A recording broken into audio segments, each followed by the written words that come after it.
لیکن یہ کہ امام مہدی کی حکومت قائم کرنے کے لیے کون لوگ آئیں گے؟ عرب جو ہیں وہ اندر سے کھوکھلے ہو چکے ہیں، عیاشی نے، دولت نے، پیسے نے، دولت، پیسہ، عیاشی، اس کی وجہ سے کھوکھلے ہو چکے ہیں۔ یہاں میں آپ کو دو حدیثیں سنانا چاہتا ہوں۔ سنن ابن ماجہ کی روایت ہے حضرت ابو ہریرہ سے رضی اللہ تعالی عنہ، قال قال رسول اللہ صلی اللہ علیہ وسلم اذا وقعت الملاحم بعث اللہ بعثا من الموالی ہم اکرم العرب فرسا واجودہ سلاحا یوید اللہ بہم الدین، رواہ ابن ماجہ عن ابی ہریرہ رضی اللہ تعالی عنہ۔ جب ملاحم کا دور شروع ہوگا تو اللہ تعالیٰ اٹھائے گا ایک لشکر یا لشکروں پر لشکر موالی میں سے۔ موالی کون ہے؟ عربوں نے جب فتح کیا تھا اس پورے علاقے کو خلافت راشدہ کے دوران، اور پھر وہ لوگ جو ہے، ایک رائے تو یہ تھی کہ انہیں غلام بنایا جائے سارے آبادیوں کو، لیکن یہ کہ حضرت عمر کا اجتہاد تھا، اس کے مطابق جو ان کو غلام نہیں بنایا گیا تو وہ موالی کی حیثیت رکھتے ہیں۔ عربوں میں دم نہیں ہے، موالی میں سے لشکر اٹھیں گے کہ جو در حقیقت حضرت مہدی کی حکومت کو قائم کریں گے۔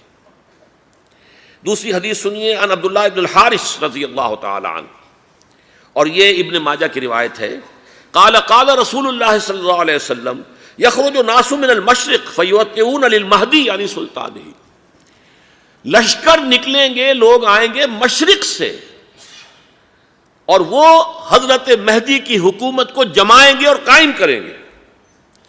اب ذرا نوٹ کیجئے کہ جزیرہ نماء عرب کے مشرق میں کون سے ملک ہیں؟ تین: ایران، افغانستان، پاکستان۔ یہ تین سالڈ مسلم ممالک، مسلم آبادی اکثریت۔ ویسے تو یہ کہ آگے ہندوستان میں 20 کروڑ مسلمان ہیں، لیکن وہ 20 کروڑ جو ہے وہ تو 80 کروڑ کے اندر تحلیل ہو جاتے ہیں غیر مسلموں میں، لیکن یہاں جو معاملہ ہے یہ غالب اکثریت کے۔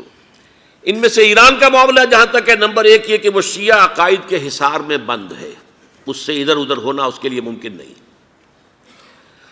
حدیث میں یہ بھی آتا کہ اصفہان سے 70,000 یہودی دجال کا ساتھ دیں گے۔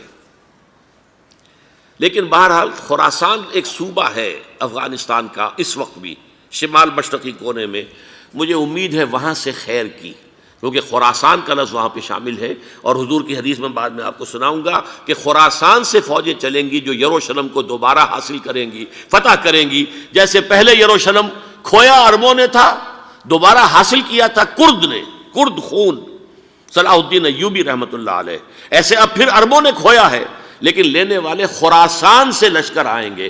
یخرج من خراسان رایات سود لا یردھا شیء حتی تنصب بإیلیا، خراسان کے علاقے سے کالے علم لے کر لشکر چلیں گے جن کے رخ کو کوئی موڑ نہیں سکے گا جب تک کہ وہ جا کر یروشلم میں نصب نہ ہو جائے۔ اس کے بعد نام آتا ہے پاکستان کا۔ یہ ہے میری اور آپ کی داستان، اور یہ ہے سبب جس کی وجہ سے کہ میں آپ سے یہ گفتگو کر رہا ہوں۔ اصل میں تو کس لیے؟ محض ایک علمی استفادہ، محض اپنی بات آراء کو ظاہر کرنے کا شوق نہیں، بلکہ یہ کہ اپنی ذمہ داری ہم پہچانیں کہ ہم کس مقام پر کھڑے ہیں۔ دیکھیے، اس پاکستان کے بارے میں یا ہندوستان کے بارے میں علامہ اقبال نے کہا تھا اپنے ترانہ ملی میں،